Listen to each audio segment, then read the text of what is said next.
Hello ನಮಸ್ಕಾರ, welcome back to my YouTube channel. ಯಾರ್ಯಾರು ನನ್ನ ವಿಡಿಯೋನ ನೋಡ್ತಾ ಇದ್ದೀರೋ ಲೈಕ್ ಮಾಡಿ, ಶೇರ್ ಮಾಡಿ ಮತ್ತು ನನ್ನ ಯೂಟ್ಯೂಬ್ ಚಾನಲ್ ನ ಸಬ್ಸ್ಕ್ರೈಬ್ ಮಾಡಿ. ಹಾಗೆ ಜಸ್ಟ್ ಇನ್ ಅಪ್ಡೇಟ್ ಬರ್ತಾ ಇರೋದು KL ರಾಹುಲ್ ಬಗ್ಗೆ. KL ರಾಹುಲ್ಗೆ ಈ ವೈಟ್ ಬಾಲ್ ಟೆಸ್ಟ್ ಇಂಗ್ಲೆಂಡ್ ಮೇಲೆ ನಡೆಯುವಂತಹ T20 ಮತ್ತೆ ODI ಕ್ರಿಕೆಟ್ಗೆ ರೆಸ್ಟ್ ನ ಕೊಟ್ಟಿದಾರಂತೆ. ಇದು ಒಳ್ಳೆ ಖುಷಿನೇ. ಯಾರ್ಯಾರು BGT ನ ಆಡಿದ್ರು ಅವ್ರಿಗೆಲ್ಲ ಸ್ವಲ್ಪ ತಕ್ಕ ಮಟ್ಟಿಗೆ ರೆಸ್ಟ್ ನ ಕೊಟ್ಟಿದ್ದಾರೆ. ಆದ್ರೆ ಒಂದು ಸ್ವಲ್ಪ ಪ್ಲೇಯರ್ ಗಳಿಗೆ ಕೊಟ್ಟಿಲ್ಲ. ಅದರಲ್ಲೂ ಅಲ್ಲದೆ ವಿರಾಟ್ ಕೊಹ್ಲಿ ಮತ್ತೆ ರೋಹಿತ್ ಶರ್ಮಾ ಇವರಿಬ್ರು ಒಂದ್ ಸ್ವಲ್ಪ BGT ಅಷ್ಟೊಂದು ಹೇಳ್ಕೊಳ್ಳೋ ಮಟ್ಟಗಂತೂ ಪರ್ಫಾರ್ಮೆನ್ಸ್ ಅಂತೂ ಇಲ್ಲ. ಅದಕ್ಕೋಸ್ಕರ ಇವ್ರಿಗಂತೂ ರೆಸ್ಟ್ ಕೊಟ್ಟಿಲ್ಲ. ಇವ್ರಿಗೇನಾದ್ರೂ ರೆಸ್ಟ್ ಕೊಟ್ರೆ ಚಾಂಪಿಯನ್ ಟ್ರೋಫಿಗೆ ಎಫೆಕ್ಟ್ ಆಗ್ಬೋದು ಅನ್ನೋ ಕಾರಣಕ್ಕೆ ಇವರಿಬ್ಬರಿಗೆ ಯಾವುದೇ ರೀತಿ ರೆಸ್ಟ್ ಕೊಟ್ಟಿಲ್ಲ. ಹಾಗೆ KL ರಾಹುಲ್ ಅವ್ರಿಗೆ ರೆಸ್ಟ್ ಕೊಡಬೇಕು ಅಂದ್ಬಿಟ್ಟು ಅವ್ರು ಹಾಗೆ ವಿಜಯ್ ಹಜಾರೆನೂ ಆಡ್ಬೇಕಾಯ್ತು ಕರ್ನಾಟಕ ಪರವಾಗಿ. ಅದಕ್ಕೂ ಸಹ ಇವರು ಹೋಗಿಲ್ಲ, ರೆಸ್ಟ್ ನ ತಗೊಂಡಿದ್ದಾರೆ. ರೆಸ್ಟ್ ಬೇಕು ಅಂತ BGT ಮುಗಿದ ನಂತರ. ಹಾಗೆ ODIಗೂ ಸಹ ಮತ್ತೆ T20ಗೂ ರೆಸ್ಟ್ ನ ಕೊಟ್ಟಿದ್ದಾರೆ. ಹಾಗೆ ನಾಳಿದ್ದು ಅನೌನ್ಸ್ ಆಗುವಂತ ಸ್ಕ್ವಾಡು, ಚಾಂಪಿಯನ್ ಟ್ರೋಫಿ ಸ್ಕ್ವಾಡು, ಅದಕ್ಕೂ ಸಹ ಕುತೂಹಲ ಇದೆ. ಅದ್ರಲ್ಲಂತೂ KL ರಾಹುಲ್ ಅವರಂತೂ 100% ಇದ್ದೇ ಇರ್ತಾರೆ. ಇದಂತೂ ಹೇಳೋ ಮಾತೇ ಇಲ್ಲ. ಫಸ್ಟ್ ಅಂಡ್ ವಿಕೆಟ್ ಕೀಪರ್ ಆಗಿ ಸೆಲೆಕ್ಷನ್ ಮಾಡ್ತೀವಿ ಅಂತ ರೂಮರ್ಸ್ ಗಳು ಬಂದಿದೆ. ವೇಟ್ ಮಾಡಿ ನೋಡೋಣ ನಾಳಿದ್ದು ಏನಾಗುತ್ತೆ ಅಂತ. ಹಾಗೆ ಜಸ್ಟ್ ಇನ್ ಅಪ್ಡೇಟ್ ಬರ್ತಾ ಇರೋದು ನಮ್ಮ ಇಂಡಿಯಾ ಬಗ್ಗೆ. ಚಾಂಪಿಯನ್ ಟ್ರೋಫಿ ಮ್ಯಾಚ್ ಸ್ಟಾರ್ಟ್ ಆಗೋಕ್ಕಿಂತ ಮುಂಚೆನೆ ಒಂದು ಮ್ಯಾಚ್ ಇಂಡಿಯಾಗೆ ವಾರ್ಮ್ ಅಪ್ ಮ್ಯಾಚ್ ನ ನಡೆಸಬೇಕು ಅಂತ ಯೋಚನೆ ಮಾಡಿದ್ದಾರೆ. ಆದ್ರೆ ಯಾವ ಟೀಮ್ ಮೇಲೆ ವಾರ್ಮ್ ಅಪ್ ಮ್ಯಾಚ್ ನ ಮಾಡಬೇಕು ಅಂತ ಇನ್ನ ಯೋಚನೆ ಮಾಡಿಲ್ಲ. ಆದ್ರೆ ರೂಮರ್ಸ್ ಗಳನ್ನ ಪ್ರಕಾರ ಇಂಡಿಯಾಗೆ ಒಂದು ವಾರ್ಮ್ ಅಪ್ ಮ್ಯಾಚ್ ನ ಮಾಡ್ಬೇಕು ಅಂತ ಅನ್ಕೊಂಡಿದ್ದಾರೆ. ಒಂದು ಒಳ್ಳೆ ವಿಷಯನೇ. ಇಂಡಿಯಾಗೆ ಒಂದ್ ಸ್ವಲ್ಪ ಆ ಪಿಚ್ ಅಲ್ಲಿ ಯಾವ ತರ ಕಂಡೀಷನ್ ಇದೆ, ಏನಿದೆ ಅನ್ನೋದನ್ನ ಅರ್ಥಕೋಬೇಕು ಅಂದ್ರೆ ಇವ್ರಿಗೆ ಒಂದು ವಾರ್ಮ್ ಅಪ್ ಮ್ಯಾಚ್ ಆಗೋದ್ರಲ್ಲಿ ತಪ್ಪೇನಿಲ್ಲ. ಆಗ್ಲಿ.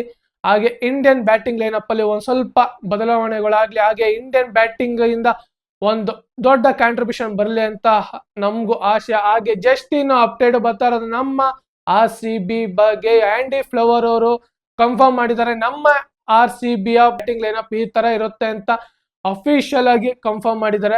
ಏನು ಬ್ಯಾಟಿಂಗ್ ಲೈನಪ್ 6 ಗಂಟೆ ಯಾರ್ಯಾರು ಇರ್ತಾರೆ ಅಂತ ಪಕ್ಕ ಹೇಳಿದ್ದಾರೆ.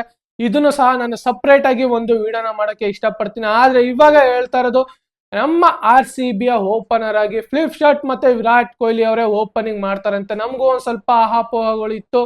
ಫ್ಲಿಪ್ ಶಾಟ್ ಜೊತೆಗೆ ಯಾರ ಬೇರೆಯವ್ರನ್ನ ಓಪನಿಂಗ್ ಮಾಡಿ ವಿರಾಟ್ ಕೊಹ್ಲಿ ಅವ್ರನ್ನ ಒನ್ ಡೌನ್ ಆಡ್ಸೋರೆ ಬೆಟರು ಅಂತ ಇದ್ ಮಾಡ್ತಿದ್ದೋ. ಆದ್ರೆ ಹೆಡ್ ಕೋಚ್ ಆಗಿರುವಂತ ಆಂಡಿ ಫ್ಲವರ್ ಅವರು ಕನ್ಫರ್ಮ್ ಮಾಡಿದ್ದಾರೆ ವಿರಾಟ್ ಕೊಹ್ಲಿ ಮತ್ತೆ ಫ್ಲಿಪ್ ಶಾಟ್ ಅವರೇ ಓಪನಿಂಗ್ ಬ್ಯಾಟಿಂಗ್ ಆಡ್ತಾರಂತ. ನಮ್ಮ RCB ಅಭಿಮಾನಿಗಳಿಗಂತೂ Dil Khush ಆಗೋಗಿರ್ತಾರೆ.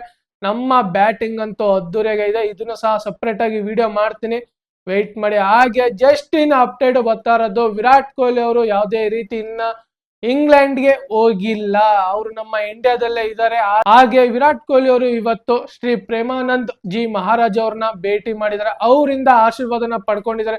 ಏನಕ್ಕಂದ್ರೆ 2023 world cup ಗಿಂತ ಮುಂಚೆ ವಿರಾಟ್ ಕೊಹ್ಲಿ ಅವರು ಇವ್ರ ಆಶೀರ್ವಾದನ ಹೋಗಿ ಪಡ್ಕೊಂಡಿದ್ರು. ಅದಾದ ನಂತರ ಅವರು ODI ಕ್ರಿಕೆಟ್ ಅಲ್ಲಿ ಅವರು ಶತಕ ಹೊಡೆದಿದಂತೂ ಅದ್ದೂರಿಯಾಗೆ ಇತ್ತು. ನೀವು ನೋಡಿದ್ರ 2023 ಅಲ್ಲಿ ಹೈಯೆಸ್ಟ್ ರನ್ನರ್ ಆಗಿ ಇದ್ದಿದ್ದು ವಿರಾಟ್ ಕೊಹ್ಲಿ. ಅದಕ್ಕೆ ಇವರು ಯಾವಾಗ್ಲೂ ಸಹ ಯಾವ್ದಾದ್ರು ಒಂದು ಟೂರ್ನಮೆಂಟ್ ನಡೆಯಕ್ಕಿಂತ ಮುಂಚೆ ಶ್ರೀ ಪ್ರೇಮಾನಂದ್ ಜಿ ಮಹಾರಾಜ್ ಅವ್ರ ಹತ್ರ ಹೋಗಿ ಆಶೀರ್ವಾದನ ಪಡ್ಕೋತಾರೆ. ಹಾಗೆ ಅವ್ರು ಏನ್ ಅನ್ಕೊಂಡಿದ್ರ ಅದೆಲ್ಲ ಈಡೇರ್ಲಿ. ಹಾಗೆ ನೆಕ್ಸ್ಟ್ ನಡೆಯುವಂತ ಚಾಂಪಿಯನ್ ಟ್ರೋಫಿಗೆ ಇವರಿಂದ ಅತ್ಯುತ್ತಮ ಕೊಡುಗೆ ಬರ್ಲಿ. ಹಾಗೆ ನಾವು ಕಾಯ್ತಾ ಇರೋದು ವಿರಾಟ್ ಕೊಹ್ಲಿಯಿಂದ ಒಂದು ಫೈನಲ್ ಗಂಟ ಇಂಡಿಯಾ ಹೋಗುತ್ತೋ ಇಲ್ವೋ ನಮಗ್ ಗೊತ್ತಿಲ್ಲ.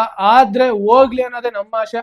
ಹಾಗೆ ವಿರಾಟ್ ಕೊಹ್ಲಿ ಅವರು ಚಾಂಪಿಯನ್ ಟ್ರೋಫಿಲಿ ಏನ್ ಆಡ್ತಾರೋ ಅದ್ರಲ್ಲಿ ಒಂದು ನಡೆಯುವಂತ 5 ಮ್ಯಾಚ್ ಅಲ್ಲಿ ಒಂದು 3 ಮ್ಯಾಚ್ ಅಲ್ಲಾದ್ರೂ 100 ಹೊಡಿಲಿ ಅನ್ನೋದು ನಮ್ಮ ಆಶಯ. ಹಾಗೆ ಇದೇ ತರ ಮುಂದಿನ ವಿಡಿಯೋದಲ್ಲಿ ಸಿಗೋಣ. ಜೈ ಹಿಂದ್, ಜೈ ಕರ್ನಾಟಕ, ಮತ್ತೆ ವಂದನೆಗಳು.